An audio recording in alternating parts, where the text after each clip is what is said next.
číslo.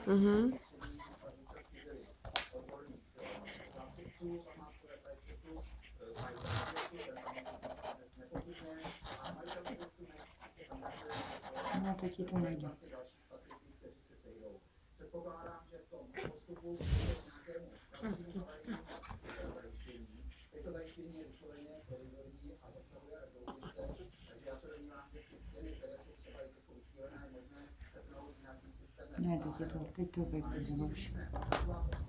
Zabezpečí se vůči a proti pronikání cizích osob, jsou tam vyražený okna a podobně.